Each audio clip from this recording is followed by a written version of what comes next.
Laudos do IML divulgados hoje comprovam que o jogador Daniel morreu por causa da facada que recebeu no pescoço. Quem tem os detalhes pra gente é o repórter Daniel Santos. Boa noite para você, Dani. Os laudos também apontam que o corpo do jogador foi carregado por mais de uma pessoa, né?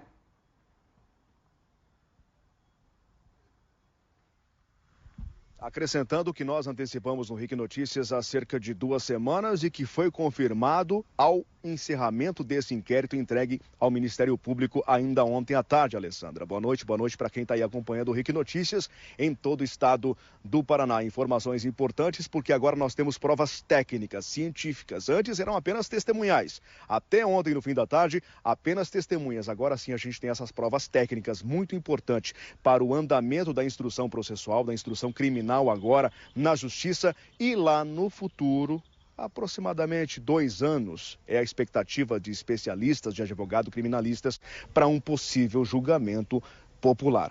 Agora, como se deu a entrega desses laudos? O que foi possível concluir ou não? A gente vai conferir agora na reportagem.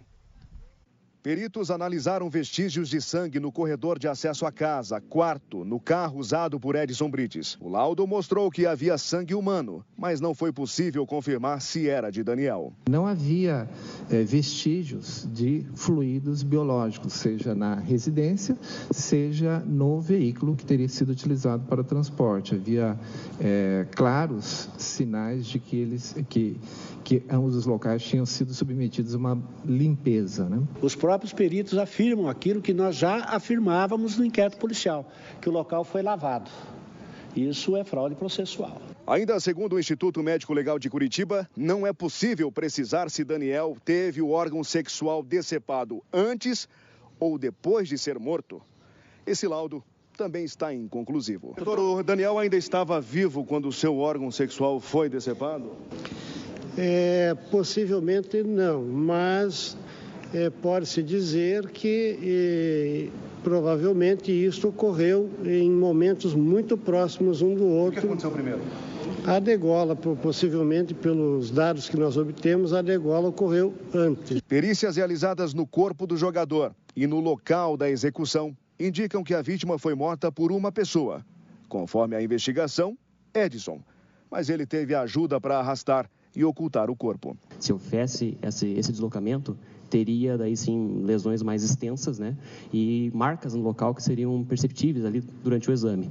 Então, possivelmente, provavelmente ocorreu sim auxílio por mais pessoas para promover esse deslocamento do corpo. E essa ajuda possivelmente dos 3 que estavam junto, do Eduardo, do David e do Igor. Pelo menos um dos 3 ajudou a arrastar o corpo até o Pinos. Não havia sêmen no órgão sexual encontrado dias depois da morte na plantação de Pinos. Segundo o perito, não é possível afirmar se houve ou não relação sexual no quarto dos Brites. Mais uma perícia inconclusiva. Relação sexual, não tem como afirmar.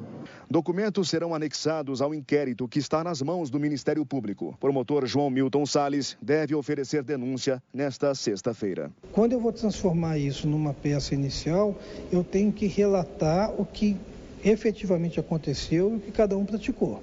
Então, esse estudo final, esse fechamento é que tem que ser feito. Eu acredito, pelo que eu acompanhei, que não tem mais nenhuma diligência nova, que o inquérito está pronto para se transformar num processo.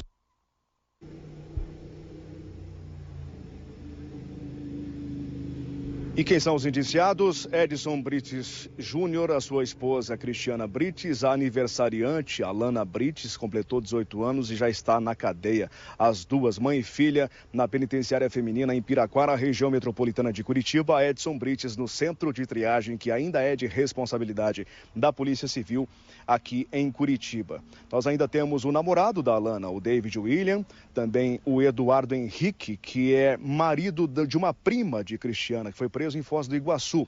Além dele, o Igor King, de 20 anos, que é amigo de David. Nós também temos um outro Eduardo, o último a ser identificado, também indiciado, e que agora responde por lesão corporal grave. O Eduardo por corte de uma família tradicional de São José dos Pinhais, Alessandra.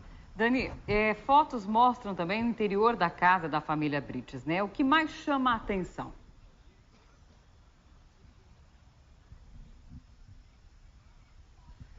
Imagens exclusivas que a gente mostra em primeira mão também aqui no RIC Notícias. O que mais chama a atenção, Alessandra, o motivo, né, do crime, das agressões em relação ao Daniel, porque ele começa a ser agredido depois de supostamente a Cristiana pedir socorro e só o Edson Brites ouvir esse grito de socorro. Aí se perguntaram no andamento desse inquérito qual foi a distância, qual é a distância da porta arrombada do quarto do casal Brites para a área de lazer, onde fica a churrasqueira, o salão de festas. A gente tem as imagens para mostrar essa proximidade.